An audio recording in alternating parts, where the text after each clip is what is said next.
Do you spend more time in your head or in the world? It's not a particularly close competition there, Rachel.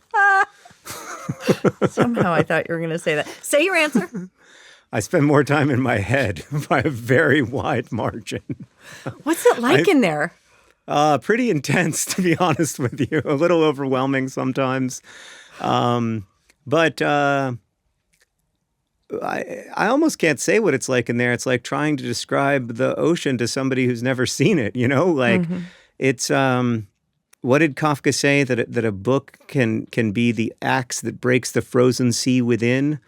I'm always trying to break that frozen sea within. There's always rooms inside of my mind that I've never visited or I don't know how to get to. And that's a lot of why I make creative work, is because it's a chance to visit those rooms somehow, a chance to feel my understanding of my own self expand in some ways. But I spend a lot of time in my head, and not all of it is healthy, if I'm honest with you. Like, You've been open about that, about talking about your OCD. I have pretty severe OCD, and so it's well treated, and I work really hard to treat my chronic illness like a chronic illness, but it is a chronic illness, and it is something I live with every day. And so sometimes what's in my head is just like a flurry of worries. There's this great Edna St. Vincent Millay poem I think about all the time where she says, I think she's writing about depression more than obsessive thoughts, but I think it's the perfect summary of obsessive thoughts. She says, she's writing about a snowstorm, and she says, 3 flakes, then 4 appear, then many more. And it's like that with my worries sometimes, where it's like you just have a worry that kind of crosses across your bow, and then another one, and then another one, and then many more. And it becomes like a snowstorm, just absolutely blinding, impossible to see anything other than the fear. And that's a really difficult, really scary experience, because then it feels like you're not in control of your own thoughts. Like, you're not the captain of the ship of yourself. You're just along for the ride, and somebody else is steering the ship. And that's quite a scary thing to think about your own self. You wrote about this very intimately, personally, in the novel Turtles All the Way Down. Was it just actually very difficult to write the book because you couldn't find language to describe what was happening in your head? That's exactly what it was like. It was like trying to find language for these deeply abstract experiences. You know, trying to find some kind of form or direct expression for something I've only ever felt as feeling. And in some ways that was extremely difficult, but in other ways it was extremely fulfilling.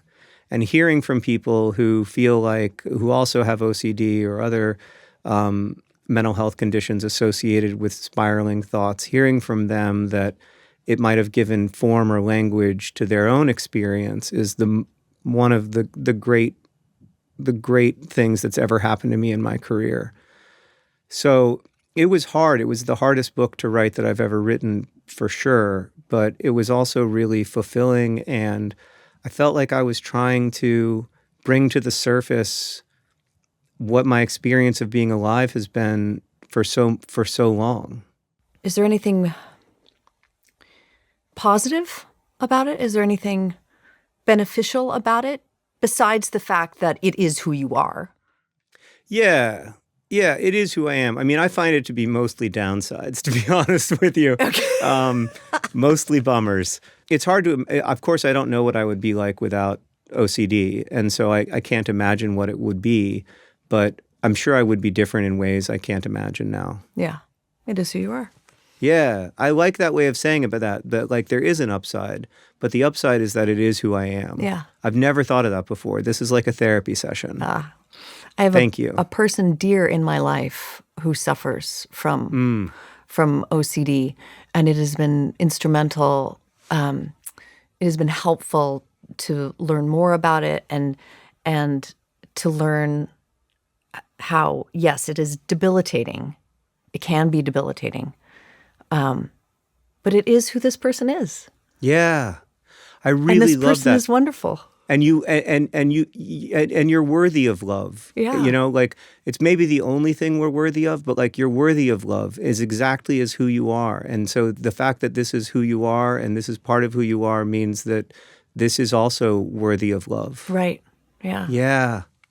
Oh, that's so beautiful. I've never had that before. That's such a gift to me. Thank you. Oh, you're welcome. Thank you for talking about it.